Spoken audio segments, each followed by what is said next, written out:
So throughout this semester, they've been working for 10 weeks and learning so much new information about research and power dynamics, building coalitions, and creating their own campaign plan.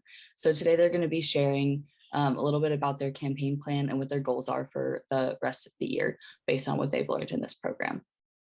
And we're really excited for you to see what they've come up with.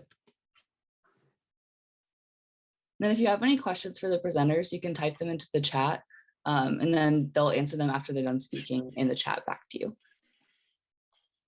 So now I'm going to pass it over to Owen to go ahead and get started.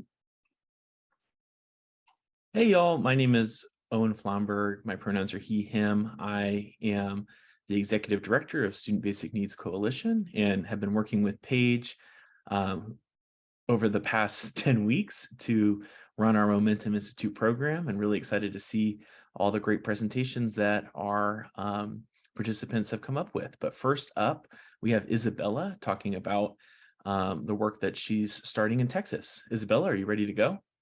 Yeah, thank you. And just tell me next slide whenever you're ready. Yeah, I can go ahead and jump in. Next slide is great. Thank you. Okay, so yeah, just before kind of jumping into my presentation, I just wanted to introduce myself a little bit. My name is Isabella Aguilar. I'm currently living in Austin, Texas, and I'm originally from Austin, but I spent the last 4 years living in Southern California, attending Pitzer College, where I majored in political science with a minor in anthropology before moving back home. And while I was at Pitzer College, I conducted independent research on social justice, transformative justice, and the prison industrial complex, which kind of inspired a lot of what I was thinking about this particular internship. And while working on this internship, I developed a policy that I like to call Texas Counselors on Campus. And we can go ahead and go to the next slide. Yeah, so kind of the problem that I'm trying to address with this policy comes in two. It's the lack of mental health professionals on college campuses and the surplus of armed militarized police on college campuses, making students feel like their environment for learning and living is a hostile and unsafe one. So according to the IACS, the average ratio of mental health professionals to students is 1 to 1,600. And if you see inside the orange circle, you can see that pretty consistently across the board, public, private, small, large, research, liberal arts universities, that the student to law enforcement ratio is significantly higher across the board. And we can go ahead and go to the next slide. Yeah, so kind of looking at other solutions that have been proposed, the University of California school system recommends that each campus create a multidisciplinary crisis team to respond to health crises, among other tasks.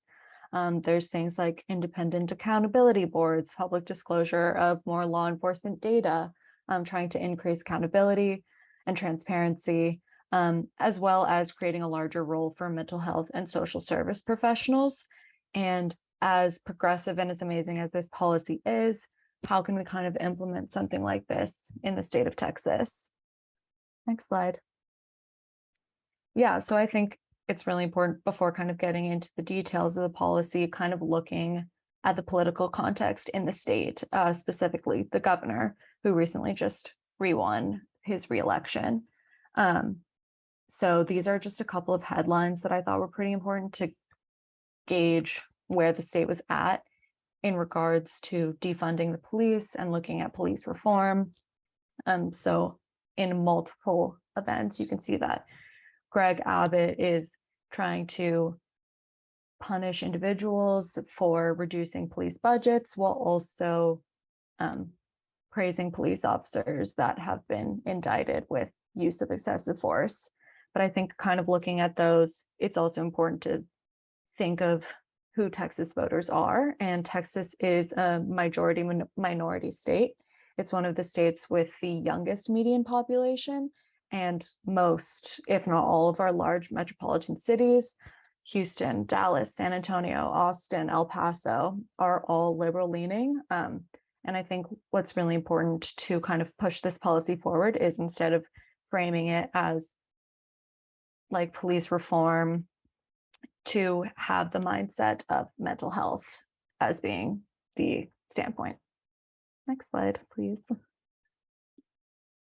Yeah, so kind of looking at possible solutions and what I want to implement is creating a one-to-one co-responder teams of university police that have already been established with new recently hired mental health counselors. So this has been established at UT Austin, which is one of the first major public universities to establish something like this. It has been done across a variety of cities and states. It was established in Nebraska after a man with schizophrenia and bipolar disorder was killed by police. In North Carolina, it was established in the early 70s. In Florida, they have it, Colorado, Kansas, as well as San Diego, California. So I think I tried to get a good spread of states that are relatively conservative, like Florida and Nebraska, with more liberal leaning cities as well, to kind of show that policy like this can be possible. It just kind of depends on how you frame it and how you pitch it. Next slide, please. Yeah, so I wanted to kind of go over the implications of this because I think that policy like this is really important. It first and foremost decreases funding to on-campus police forces and increases investing in mental health care services for students. You increase response efficiency, minimize negative outcomes, eliminate use of force, which I think is obviously so important, decrease encounters with law enforcement, improve quality of care, decrease involuntary hospitalizations, provide follow-up services for students and other individuals on campus, such as setting them up with off-campus or on-campus counseling services. And I think one of the biggest takeaways of this is that in all, it will work to divert from the criminal justice system. Next slide. Yeah, so in looking at who I want to be involved in our coalition, I'm kind of looking at two minority members of the Senate and both of the House of Representatives, Royce West and Philip Cortez. And as I said, both of them are Democrats. And I think I'll start with them, but it's really important to get Republicans on board as well. But those two, I think, are incredibly important, especially Philip Cortez, just given his trajectory of education, that he went to a community college and then also got his master's in public administration. I think he's an incredibly important person to talk to.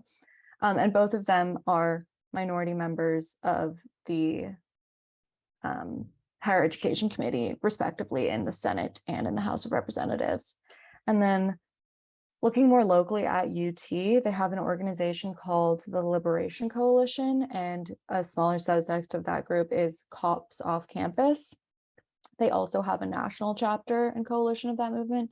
So I think getting in touch with them is incredibly important as well. As well as Active Minds, which is a young adult mental health organization, just working on advocating for young adults and how to best address mental health issues. And then another person I think that's really important is Jay Hartzell, who's actually the UT president who implemented this policy. And I think this would just be an important person to get in contact with based on the data that they've collected and someone that can speak to the success of this program. Yeah, and I think just trying to get this bill in session and passed in the is really important. And we can go to the next slide. Yeah, so metrics of success and sustainability. To measure success, I want to look at things like response efficiency. So how quickly and whether or not the situation was de-escalated effectively. And then looking at decrease of repeat encounters with law enforcement. So, you know, when people get in contact with mental health professionals, are they given the right resources and the right services to make sure that this doesn't happen again? And then rating student satisfaction after the interaction with mental health professionals. So I think accountability and transparency is incredibly important in something like this, and making sure students are pleased and happy with the outcome. And I also think that as far as sustainability goes, this is a kind of self-sustaining program. Services are used, they're successful, and provide help to students and faculty. And I also think that kind of a broader implication of something like this is it works to create a paradigm shift. And instead of constantly relying on police officers, this program will show that safety can be achieved through mental health professionals and other resources, kind of replacing that reliance that we as like kind of a society and its culture have had so heavily on police. Yeah, and that concludes my presentation. So if there's any questions, I'd be happy to answer. Yes, thanks so much, Isabella. Thank you. Great presentation. And yeah, folks have questions, feel free to put them in the chat. We have around 8 presentations to get through, so we're not going to have separate Q&A sections for each time. But like as Paige said, throw them in the chat, and I think Isabella will be happy to answer anything that folks might have. Thanks, Nina. Great. And then let's move on to the next presentation. The next one we've got is from Anjana. If you want to unmute yourself and get started here, and just let me know when to move to next slides. Okay, I'm ready to start. So hi, my name is Anjana Kailasanath. I am currently a junior at South Brunswick High School in New Jersey. And you can move to the next slide. Okay, so a little bit of background on the problem that I'm addressing. My main problem is that there were a lot of systemic fundamental problems within our school that were just going unaddressed. For example, a lot of students were complaining about unhealthy and unsanitary lunches, and some people even had mold growing in their food. We also had largely like really abusive teachers. One of our teachers like threw a chair at us out of anger, which was just completely unacceptable. And the real issue here is that the authority in our school wasn't willing to provide repercussions for these large mistakes and weren't really willing to address or change these problems. There were also existing student bodies like our student council and our student government that were also not tackling these issues. So, next slide. So why this issue? The big aspect is that this problem is really pervasive. I mean, a lot of these problems are prevalent wherever you go, with whichever classroom you go, the lunchroom. So you really can't escape it. It's something that has really deeply affected me in a lot of ways. And the other issue is that it's not being properly addressed. I tried talking to my principal many times, reaching out with, an essay and presentations, but I just wasn't met with the proper care and consideration. So I came to realize that if I didn't tackle this problem, there really was no other person to do it. And so this was something that I needed to do in order to make this change because no one else was going to do it. Next slide. So what are some current solutions that are being implemented and why don't they work? The biggest body that exists to tackle this issue on a statewide level is the State Student Council Association. It's a group of about like 6 to 7 kids, roughly, that represents all the student councils from high schools across New Jersey. And they work with legislative officials to help better the schooling environment for the children and teachers. However, the reason that this group doesn't work primarily lies in the fact that they don't tackle the issues that I'm talking about here. A lot of these systemic problems that are within the bureaucratic system almost of our schools aren't really being addressed by this group. And they're not really passing legislation, even though they're working with legislators that tackles these problems. And legislation is obviously a way to, like permanently emboss the kinds of change that you're trying to make. The school student councils, so like we have a student council and a student government, are also like largely just designated to meager tasks like fundraising for events, which is obviously really important. I mean, it's what makes school fun. But again, we need another group that's there to tackle the systemic problems that I addressed earlier. So next slide. So how do I solve it? My main solution is to pass a bill within our state legislature that creates a student body working with the state legislature that makes legislation pertaining to schools. So essentially a body that is going to work to create bills to help improve the school environment. Okay, next slide. So I kind of broken down the school into 3 fundamental aspects that really outline what the school is about and how I'm going to go about it. So first, the achievability. An attainable goal is obviously really pertinent to make sure that people are inspired and motivated to work towards it. And I really do think this goal is attainable. Not only do I have enough time in my high school career to see it through, and I've actively been moving along to work towards it, but as I will address later, there is a very similar system that has been implemented in Massachusetts that has very similar style to what I'm trying to implement here. And so I don't think it would be that difficult to replicate that system in the state of New Jersey, especially since the states of Massachusetts and New Jersey are very politically aligned. So it would be a similar sort of process to do that. Next slide. Okay, relevancy. So you might be thinking, how does something that affects high school students tie in with the goals of SBNC, which is about access to higher education? Well, one of the projects that the student body can launch is this one-day class that discusses financial aids and grants for college. So within the state of New Jersey, there is a program called Personal Financial Management that's mandated for all high school students. It's a graduation requirement. So including this class about, financial aid and grants for college within that program, which could be fairly easily done, is a great way to open up these opportunities and open up this flood of information to students who might not have thought they had the opportunity to go to higher education. And so this could be really beneficial for those students who want information about higher education access but don't know where to start or reach that. Next slide. And lastly, the timeliness. So this project I'm anticipating will be about a year long, and I have a rough map of what we'll do. So by December this year, I will probably have the two most important people that I want to on board. I'll talk about them in the next slide. By January, I will probably have introduced the bill into the New Jersey State Legislature. And a month before this time next year, so like mid-October, late September, I anticipate that this bill will be passed or near passed. Next slide. Okay, building a coalition. So this is basically all the work that I've done so far in working towards this goal. Yeah, okay. So when it comes to reaching out to legislators, I have one particular person in mind, which is Mila Jacey.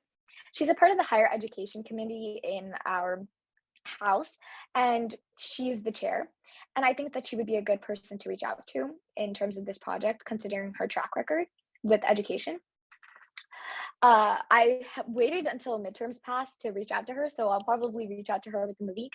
And I have a letter drafted along with like an email that I want to send to her that explains this idea so I can get in contact with her. In regards to reaching out to other groups, I have reached out to Gabriel Tanglo, who works with the NGEA, which is a teachers union. And we are setting up a meeting at some point this week. So this will probably be very useful in convincing legislators that this is a cause worth fighting for and of great interest to not only students, but teachers as well. Okay, next slide. Okay, so 3 campaign wins. These are the 3 like benchmarks and milestones of what I want to achieve throughout this process. So the first thing is really getting support from like crucial people and groups. As I've discussed earlier, Mila Jacey is someone that I'm planning to reach out to in the state legislature. And Gabriel Tanglo with the NGEA are just 2 people that I really want on board and a part of this project. The next phase, if you will, is getting the bill introduced into the state legislature. For that, I'm really relying on networking with Mila Jacey to talk to state legislators, see if they're interested, and have one of them, introduce it into the state legislature. And finally, getting the bill passed. This is obviously going to be the most work-heavy phase, if you will. This involves going to meeting with legislators and hearings to express my opinions. And this is where I will probably anticipate the most work, but it's like the final section of what I want to get done. Next slide. And sustainability. So how will this keep going after I leave? The biggest thing is the system in Massachusetts that I talked about before. I mean, this is a functioning system that has worked for quite a bit of time at this point. So I'm seeing that Massachusetts system as sort of proof of concept that this formula can apply here, since like Massachusetts and New Jersey are quite similar in terms of like policies and political orientation, etc. New Jersey also has a really high budget when it comes to students. We have like $18,000 for spending for students. So that puts us in like the top 10 of median student expenditures. So I think we'll have a good enough budget to implement this program. And then the last thing is just keeping in contact with the legislators and the the people there, just to make sure the system is functioning effectively and to make sure it's doing what it needs to be. So yeah, that's my presentation. Thank you for listening and feel free to ask any questions. Awesome. Thanks so much, Anjana. That was great. And thank you for sharing your roadmap to achieving your policy change that you're planning to work on, and excited to see all the stuff that you do in the coming months and years on this work. Next up, we've got Abe. And I see you over there. If you want to unmute yourself and do the same thing, and just let me know whenever to move on to the next slide. Awesome. Thank you so much, Owen. So my name's Abe Lemus, and I did my project over ending the period poverty at Emporia State University, which is the university I go to. So a little bit about myself. Owen, if you can go to the next slide, please. Who's Abe? You might be asking. So I'm a senior political science major at Emporia State University. My interest is more towards federal policy and legislation work. I've previously done a legislative internship for the office of Congressman Dean Phillips, and I've previously worked for the Committee for Responsible Federal Budget in DC. But now I'm back in Emporia, Kansas, finishing out my senior year and currently serving as the chair of my Associated Student Government's Diversity, Equity, and Inclusion Committee, and also my university's Provost Search Committee. So I kind of have a little bit of insight between student politics and government and also university administrative relationships. I'm also a member of the ESU Basic Needs Coalition, which is one of the only basic needs coalitions in the state of Kansas that dedicates to bringing faculty and students and staff from all areas of campus to meet regularly monthly to kind of just work on issues that can enhance basic needs for students on campus. And if we can go to the next slide, the background between this project is that as chair of Associated Student Government, we actively have a menstrual product campaign on campus where we offer free menstrual products such as pads and tampons in 11 facilities in both male and female gender bathrooms, except there's only going to be those 2 bathrooms covered in each building. So not all bathrooms in those 11 facilities are covered. We have an existing grant that has about $2,000 left in it and should be able to cover the rest of the semester and halfway through next semester. So we have support from student government, and as chair, I have the ability to kind of spearhead this along with my committee and several other senators and administrative faculty to look at other grants or even partner with other organizations on campus to expand this program. And if we can go to the next slide.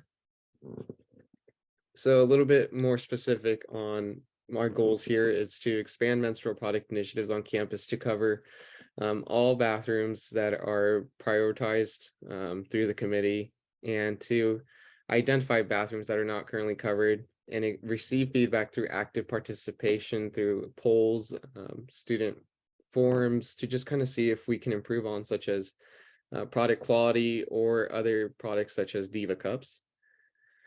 We want to continue to ensure that this grant is covered, and we will find other sources of funding to ensure that this program will be covered for the next 5 to 10 years and hopefully till the end of the university's lifespan.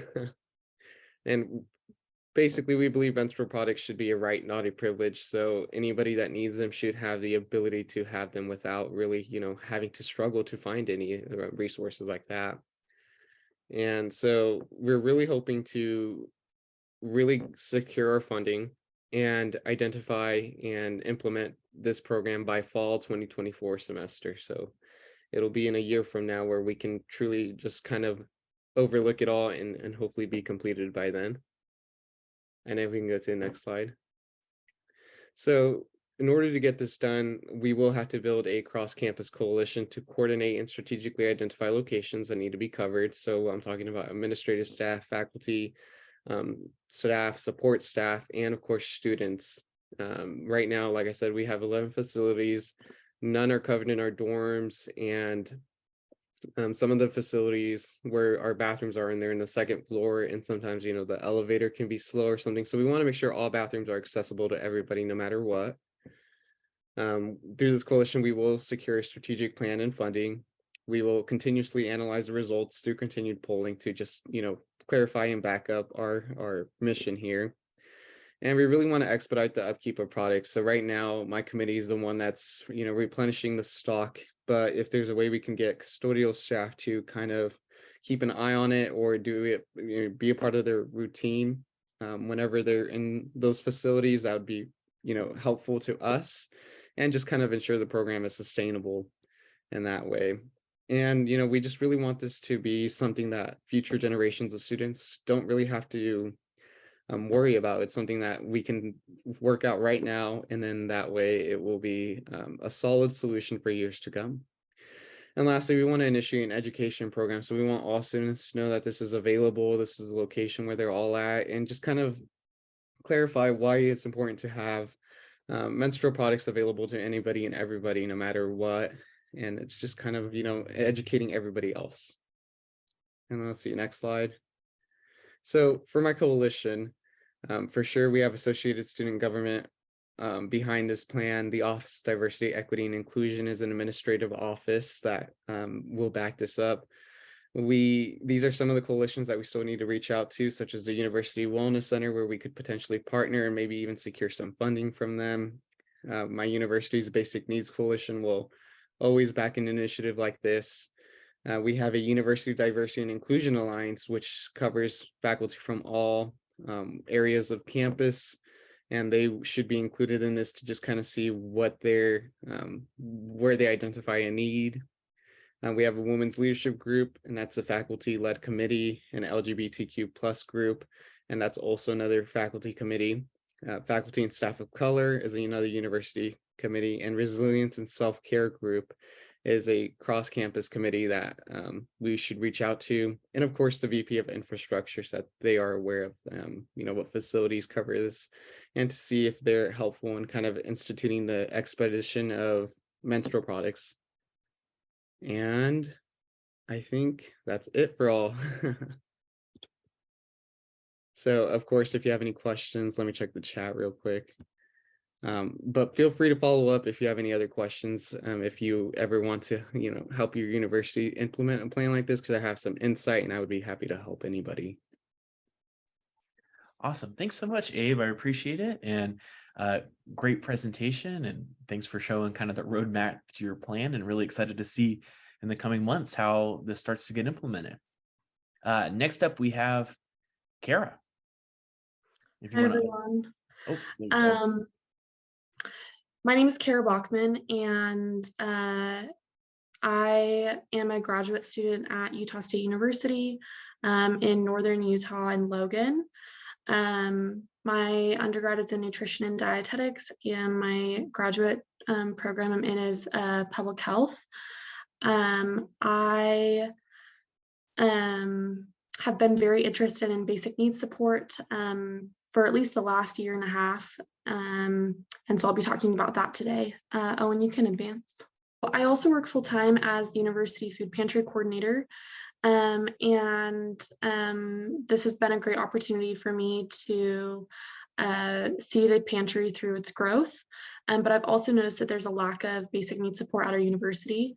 And I've been able to create a basic needs website, but I don't have a lot of support to do much else than that. At our university, there are a lot of students that have difficulty with housing, childcare, and food. A recent survey in the fall of 2021 showed that 38% of our USU students are food insecure, meaning that they don't have access to enough nutritious food. That includes like culturally appropriate food or medically necessary food. And these students also struggle with other basic needs. So 22% struggle with rent and mortgage, 19% with utilities, 27% with clothing, 42% with medicine and healthcare, and 11% with their phone bill. And so we know that this is a huge issue on our campus. You can advance on. So like I said, I put together a basic needs website, has community and university resources on the webpage, but it's very passive. So a student has to like find the website. I don't have the bandwidth to market. or to case manage individual cases. And so there's a statewide working group that is working to advance basic needs in the state of Utah for higher education. There are other universities like the University of Utah that has a basic needs center. And another issue that we have is that there's no statewide university standard for basic needs. When you can advance. So my proposed solution is to create standards for university basic needs programs, and 2, mandate a staff position at each public institution to connect students to basic needs. They wouldn't provide direct assistance, but referral services and direction. So my goal is that each Utah public institution will hire a staff position to oversee basic needs resource connections for students in the next 5 years. And this will ensure that there are resources for students through case management. You can advance. So my coalition includes USHE. USHE is the Utah State Higher Ed group that manages all 16 public institutions. The Utah Legislature, the USU Snack Pantry, our student food pantry, the USU Care Team that manages student of concern reports, USUSA, which is our student government, the Division of Student Affairs at our university, the social work program, and professors who study basic needs. You can advance. So there has been limited work done on my campaign, but we do have some Utah State University institutional support. We have support from USHE and support from the Basic Needs Working Group that each higher ed public institution has a representative with. We also, like I said, we also have support from USHE, and they are working to do similar things to what my goals are with this. And my last thing that I need to do is to find a representative to sponsor this potential bill. So when you can advance. So metrics of success, addressing the need for basic needs support with USHE monthly. There we have a really great contact with them, and so we're working on communicating with them about our needs. The second thing is discussing basic needs support at the quarterly statewide basic needs working group meetings, and then hopefully a 3-year plan to pass the bill. Campaign sustainability. So I am planning to leave my position as a food pantry coordinator in December. And so at least at Utah State University, passing this on to the student government, USUSA, the Government Relations Council, involving the statewide basic needs working group more, and then continuing to push USHE to advance this at the legislative level.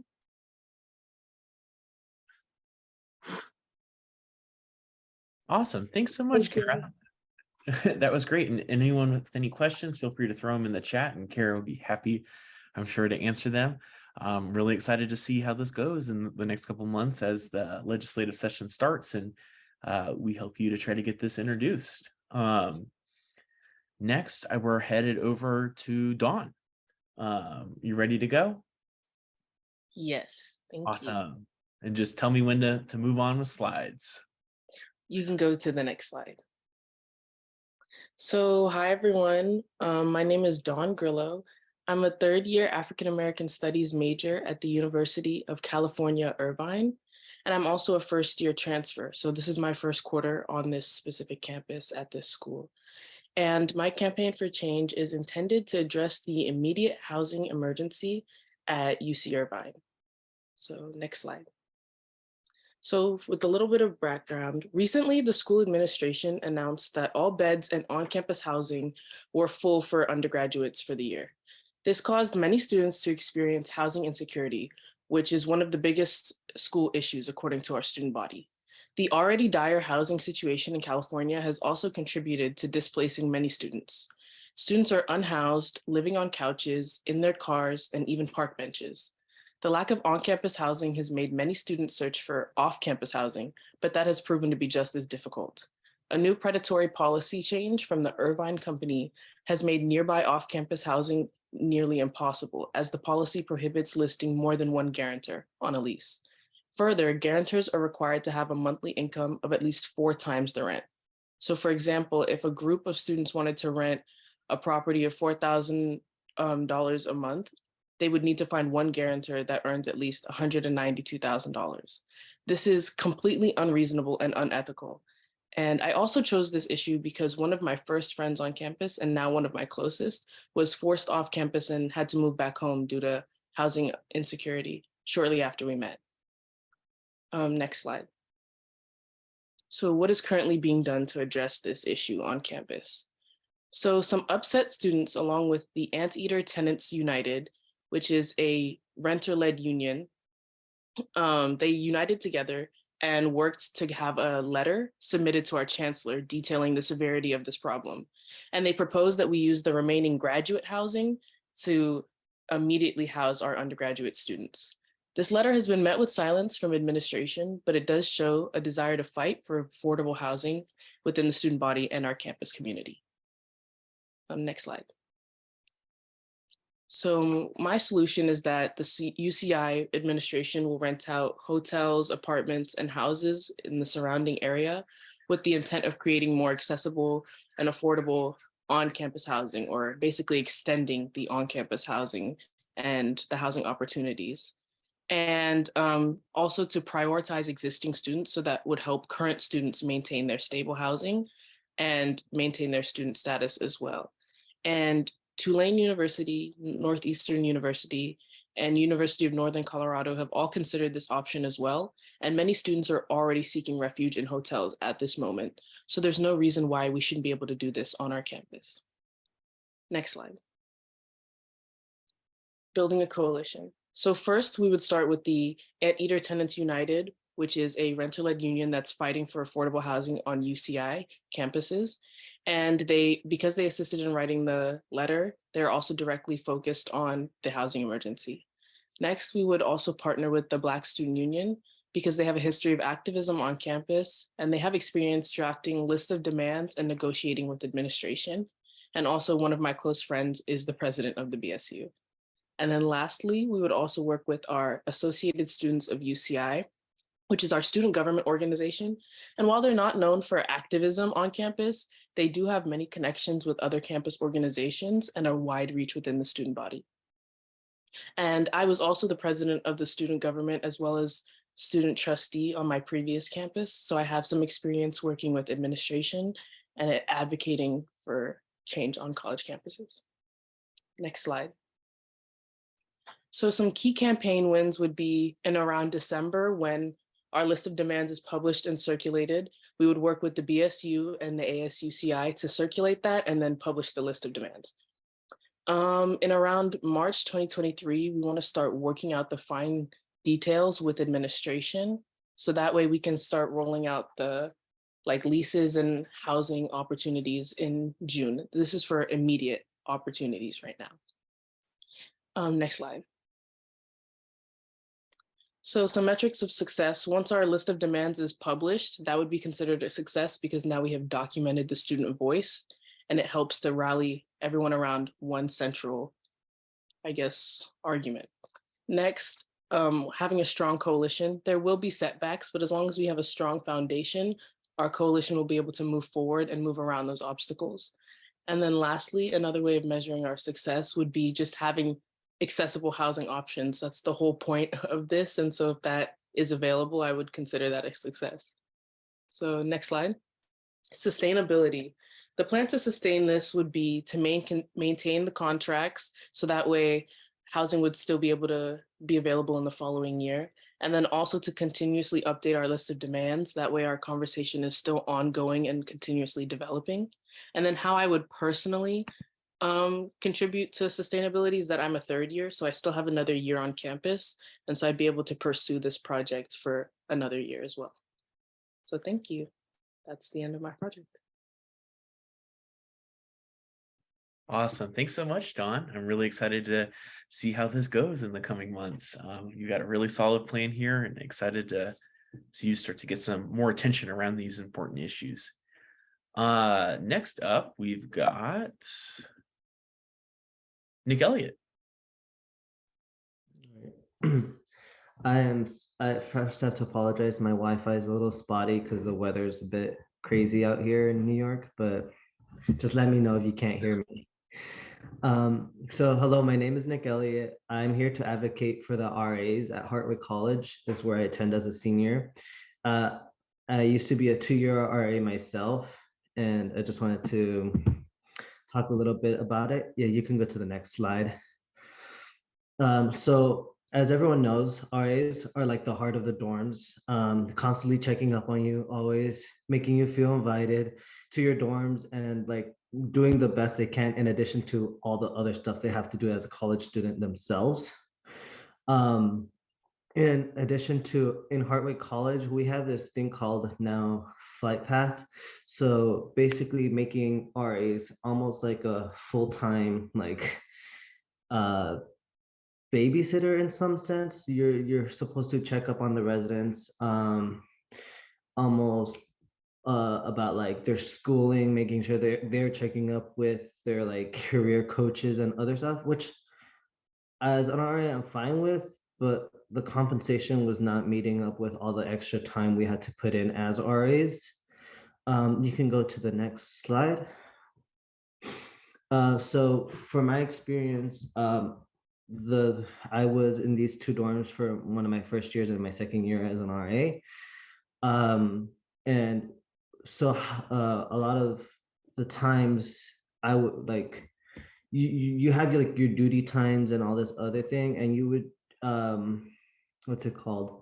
Have a lot of time where you had to take a lot of time out from your own schedule to just do RA things, and it was quite like unfair. Like I felt like I was centering my whole life. I was just being an RA, and it wasn't really like mentally well.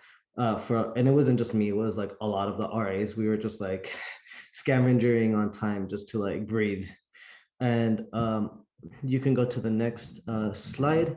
So I did talk to, this is on the left is Colleen Bunn and on the right is Carrie Drescher. Colleen Bunn is one of the newest directors of residential life, and she was the one that had changed up a lot of the things in res life on like making sure we're checking up on on residents about like, hey, why are you missing class? Like you're basically like helicoptering these residents as RAs.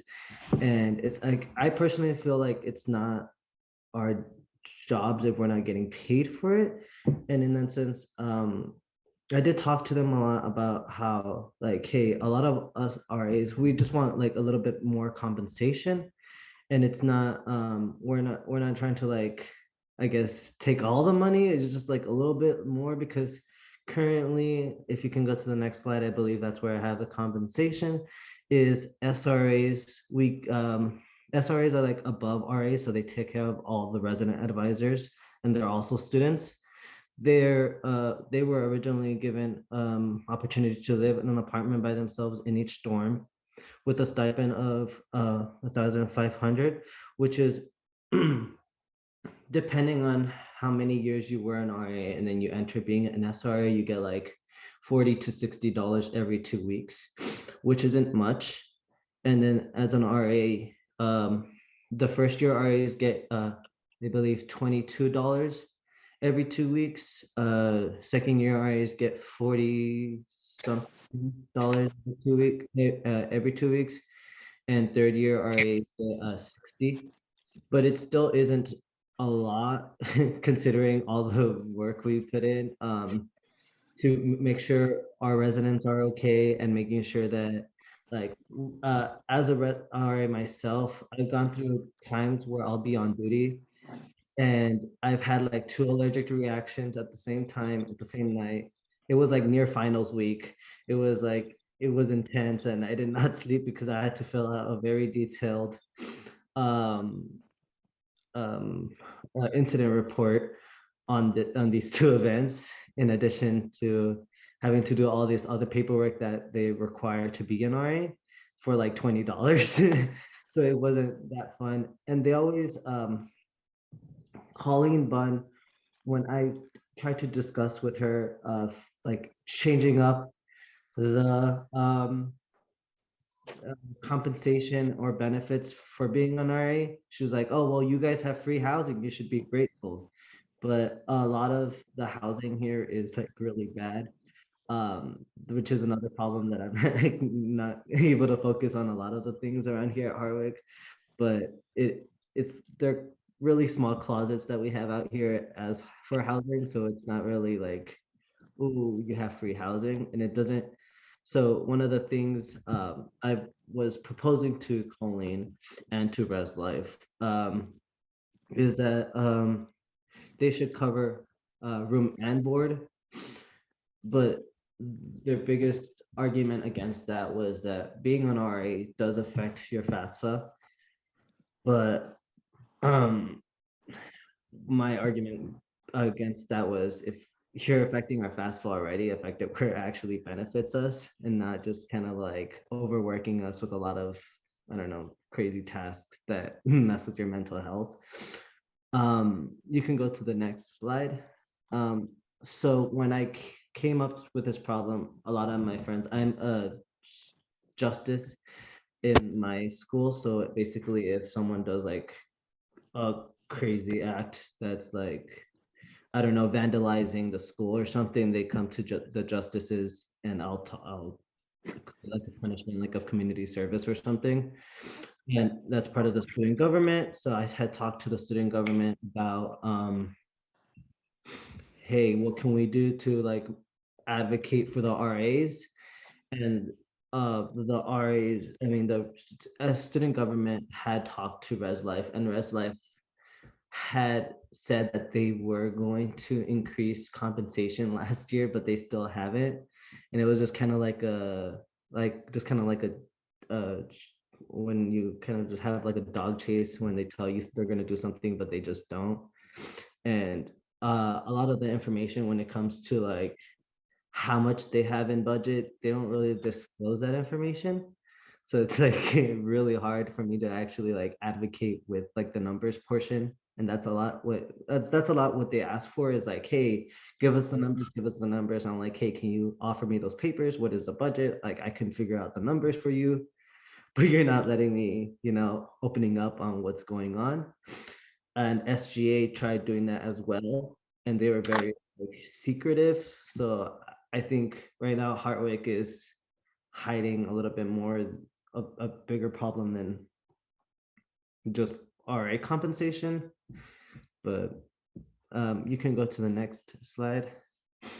Right now, my current thing is trying to unionize the RAs, looking for close unions. Right now, the closest union we have is in Syracuse, which is, I believe, an hour drive, 3 hour, 2 or 3 hour drive.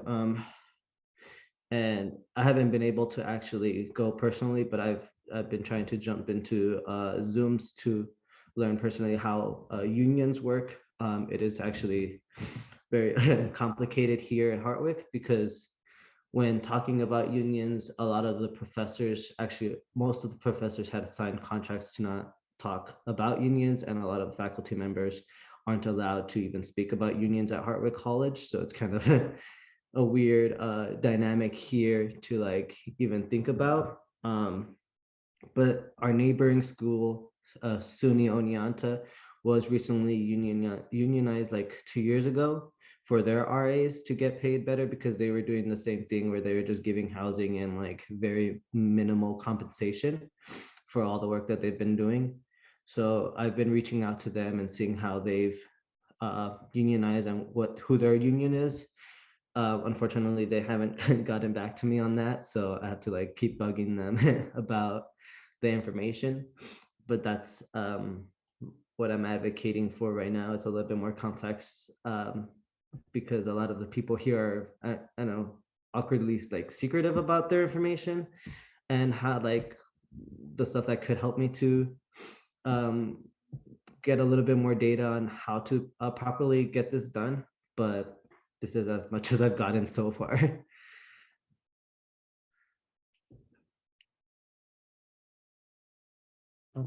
Awesome. Thanks so much, Nick Elliott. That was great, and looking forward to seeing how your project continues to develop in the coming months. Next up, we've got Nina. Hi, everyone. My name is Nina Mims. I am a senior at Indiana State University. I am currently in the position of Student Government Association, where I'm the executive assistant for Inclusive Excellence. And right here, I'm going to be presenting Improve With You, Improve With Blue. My vice president, who I'm going to be running with, is here as well. We're going to be running for SGA president in the spring. And these are one of our platforms that we really want to implement on campus. Okay, so Indiana State University has always had a low retention rate. However, we've always had like a high acceptance rate. I think it's like 99.9%. But we have statistics showing that our enrollment from fall 2018 to fall 2020 has decreased. And this has been across the nationwide with all universities where the enrollment and the retention rate has decreased. However, the issue lies with low income and minority students. Students of color in 2020 had higher percentage than non-students of color of not returning on campus in the spring. This is very important that we want to bring on our, we really want to bring this into the light because ISU has lacked resources for all students of color to stay on campus. And bringing this to the light will be able to ensure that we are taking care of those students' needs and listening to our students. Some of the other facts is like Black male identified students are more than other male and female identifying students to suffer from low and most with low retention rates. And it's always been really of a big issue. We have been able to have retention programs, but they're also not being funded because of our low enrollment rates. But thanks to 2022, this fall, we actually had a bigger enrollment rate, but we just need to make sure that our retention rates, especially for already enrolled students, are still there. You can go to the next one. Okay, so what is being done? So I've had meetings as the Executive Inclusive Excellence Assistant. We've been having meetings with the vice professor, the profs. I'm so sorry, I'm out of breath. I just came from work. His last name is Trainer, and so he's been with us since 2019. He's a part of the enrollment and management, and after having a conversation with him, he doesn't necessarily know why our retention rate is declining other than with COVID, because our declining rates have been going on since 2018, and that was before COVID. But after meeting with him, something that's already being done for enrollment and retention is long-term, keeping both students and their family involved with ISU engagement and affairs, planning events over communication to students, pushing students to work on campus, family communication, reaching out sophomore year instead of senior year. Something that we talked about that SGA can also focus on is really collaborating with Student Life and rebuilding that connection with students. We have an issue with organizations working together. And so I think that can also be another way of how we are, in a sense, not really helping Student Life. What's the next one? So our proposed solution, creating solutions to tackle declining retention rates by improving campus life and looking into our student basic needs. Getting faculty to connect more with their students. A lot of the time, because of our enrollment being so low, we have not been able to keep up with our faculty. We have faculty leaving, especially faculty with a minority background, which is a real big of a need, because students are able to connect with someone they believe who has the same background as them. And so getting faculty to connect more and hiring more faculty with that minority background to help be able to reach out to students, and also using residential life and campus life and other organizations on campus, getting students involved. It's very much achievable, and directing students to needed resources, that's also achievable as well. I just believe that there can be some sort of divide within our campus, which I believe that we've always had. Looking into ISU's history, we've had a lot of race riots and a lot of division where universities have not actually came together. This time around, we are actually trying, but it seems like there's nothing really helping. We also have alumni from ISU that have donated a large amount of funds, and we have faculty that are the best of the best, but at the same time, it is difficult due to us losing that a large amount of money and funds and losing alumni as well. But I believe we still have a fighting chance. The time base, I would say 4 to 5 years, only because that nothing happens, change doesn't happen, big change doesn't happen in a small amount of time. So taking 4 to 5 years to actually be focusing on, the retention rates of students that are already in school, and also making sure that our enrollments are up to date. I believe that we need to do more of surveying and actually paying attention to our student basic needs as well. Go ahead to the next slide.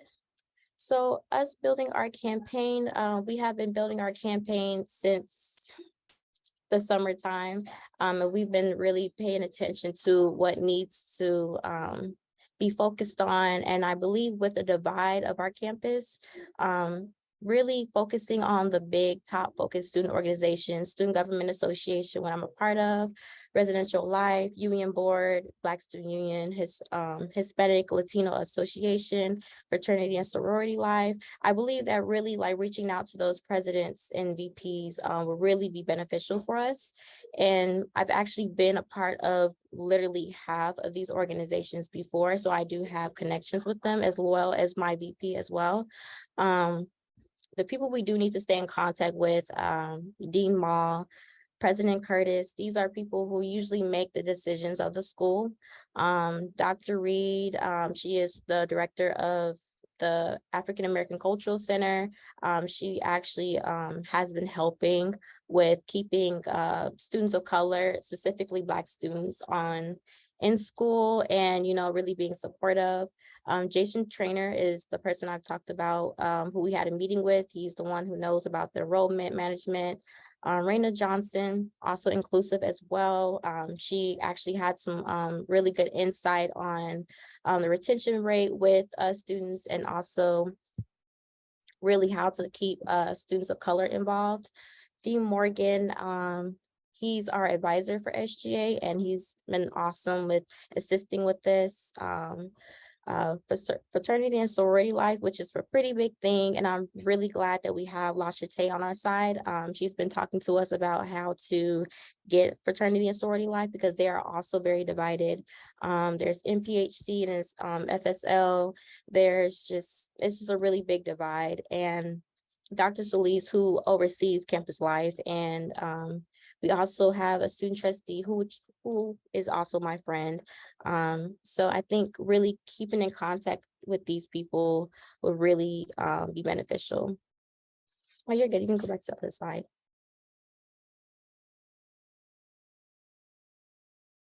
Is it? Okay. So our campaign wins, more student involvement. So if we have more student involvement, we're going to be able to keep our students in school. ISU has been known as the party school, the school where everyone wants to go. And that was up till 2017, and in 2018, it just started going downhill from there. I believe because a lot of programs, especially art programs, have been cut. And then it's just been straight from there. I think that we also focus on the retention rates. We get bigger enrollment and better retention rates for minority and low income students. And then trust in our university. I believe that a lot of the ISU students have lost their trust in their university to make decisions for them because they do not listen to them. Next slide. So throughout the years of SGA and their platforms have been focused on change, but could not be implemented due to the fear of restrictions to those who did not restrictions, and then those are who did not fear were able to push for change. Sorry if that's kind of confused. ISU has been more of very traditional.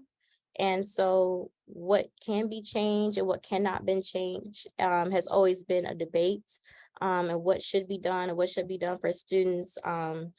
It's just been hectic. Faculty and the school in general, they usually put things on the students without seeing our insight or anything like that. I have met with over 12 generations of SGA presidents and vice presidents, which 3 were my mentors and 1 is currently as SGA president, and she is actually my friend.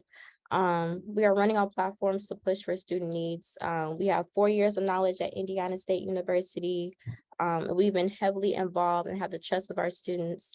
I know I've been a part of Black Student Union, Residential Hall Association, SGA as in Senate, SLC, etc. I've been a part of a lot of these organizations as well as my VP as well. We have seen how our school has grown and how it has fallen at the same time. We were there when COVID started. It was our freshman year and we were all sent home. And since then, ISU hasn't been the same. And the power struggle with ISU has been, I'd say, a trademark. It has always been an issue where, you know, we're going to do this, you're not going to be able to do this. This belongs to us, you can have it. And so with us bringing our school together, we believe that we can be able to keep students involved, keep Campus Live booming, and making sure that ISU is what it really is, a university to have real achievers. So in order to sustain this, although we will be in office for only 1 year, we really want to implement having required meetings with other organizations and also having those important people like Dean Mall, President Curtis in those conversations as well. Implementing what we can. Obviously, we can't have everything that we want in 1 year. Inspire student leaders. I know that when I wanted to become a student leader, I was inspired by other student leaders before me. Holding our faculty and ourselves accountable, keeping our students engaged and flexible with change, and to also add that really pushing out resources to our students. I thought that we were doing a great job before, but it seems like that we're not. And really just trying to make sure that students, especially with low income, are being seen, and that their basic needs are also met as well. Thank you, and that is all for me. Awesome. Thanks so much, Nina. I appreciate it and looking forward to seeing how the spring goes as you start your campaign and start to work for addressing student basic needs on your campus. Last but not least, we have Olivia here, and she's going to give her presentation. Thanks for everyone for sticking through, but this is the last one. Kick it off, Olivia. Okay, cool. So hi, everyone. My name is Olivia Bryant. I am a senior at Chadron State College, which is a small little school, about 3,000 students located in Nebraska. I am currently serving as president of my student government. I am also a student ambassador and a student liaison. And today, my issue that I wanted to focus on is Title IX education and resource expansion, the creation of a campus policy, and then also creating a peer education program. Next slide, please. So to begin, you're probably wondering why I decided to cover this issue. There's a graphic on the right that if you Google my college, this is what comes up immediately. We have a substantial Title IX issue at my school. There is a lack of Title IX understanding, and there is a stigma surrounding Title IX on my campus. This has resulted in $1.2 million worth of lawsuit settlements. We have a few more lawsuits that are still ongoing right now. And I knew I had to cover this issue because it is impacting students because of the lack of protection and help that they have. There is a lack of campus safety. And in the same regard, lawsuits have strained our faculty, our staff, our higher administration. And the question I really posed to the people that I talked to about my issue is, how are students expected to feel safe on a campus where they're supposed to be learning?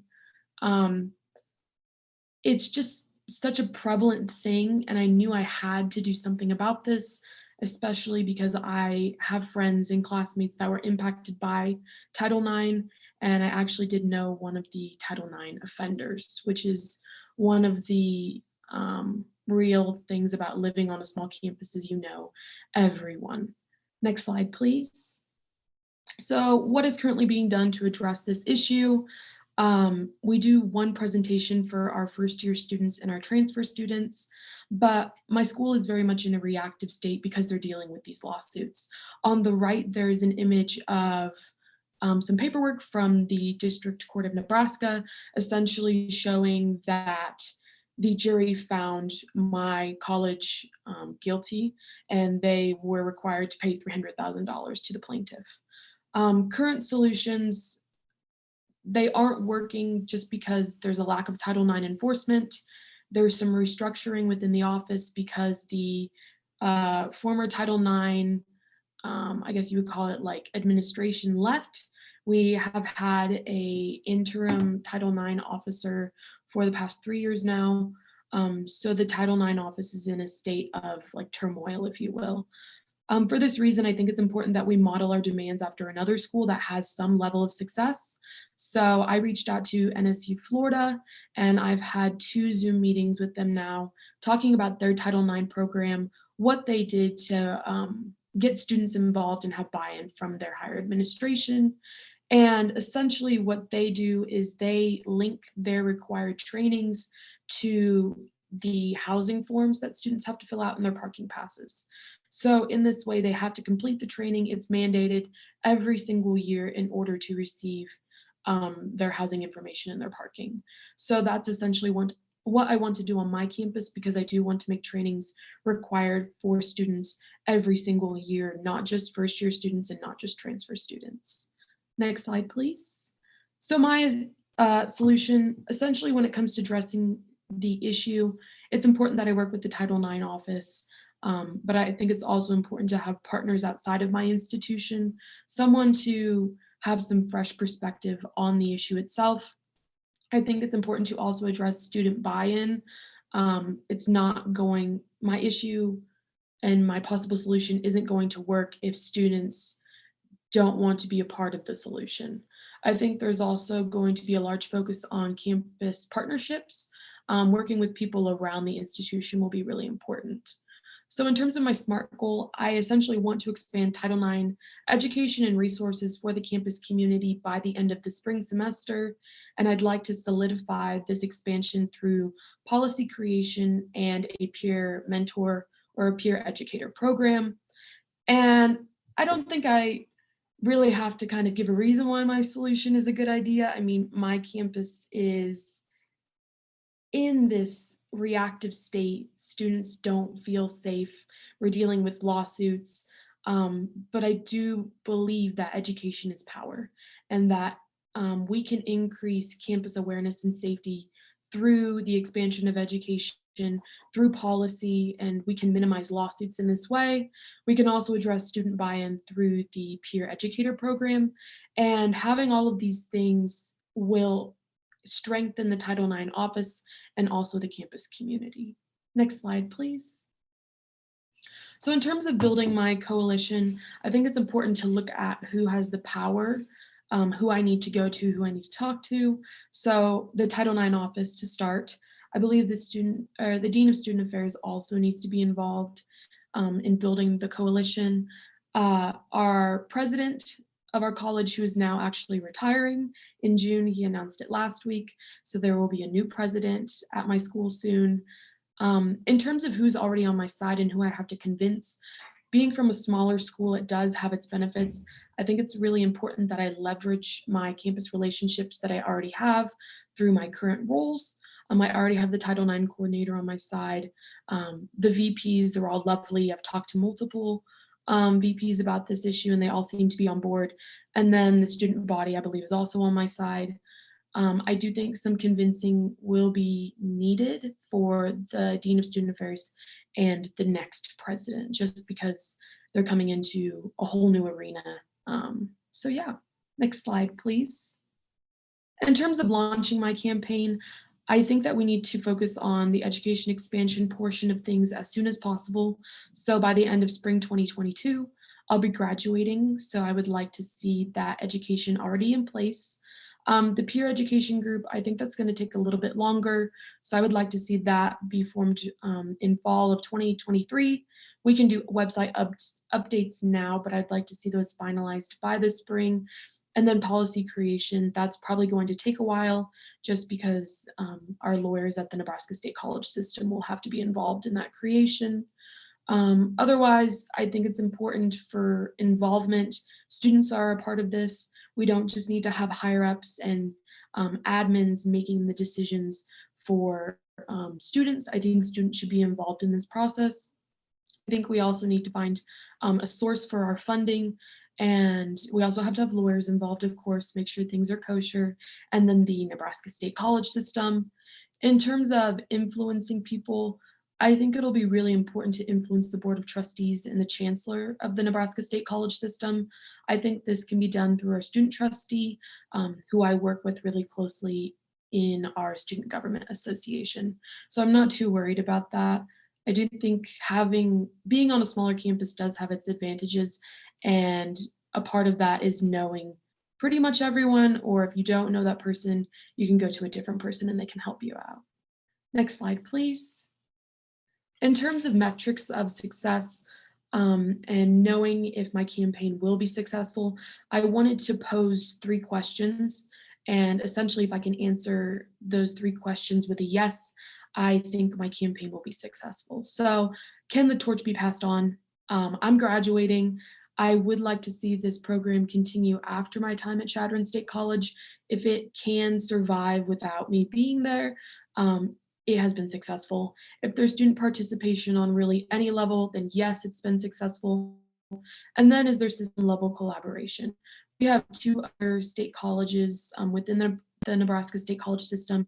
If we can partner with them in some way, then I'll be really happy. And essentially, I focused on these metrics because they are student-based and futuristic in their thinking. So yeah, I think that's it. Is that my last slide? Oh, sustainability. Yes, this is the important one.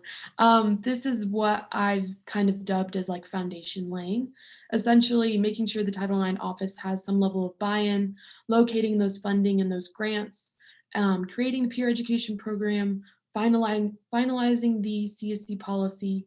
And then I think it's also important to gain media coverage for some level of accountability.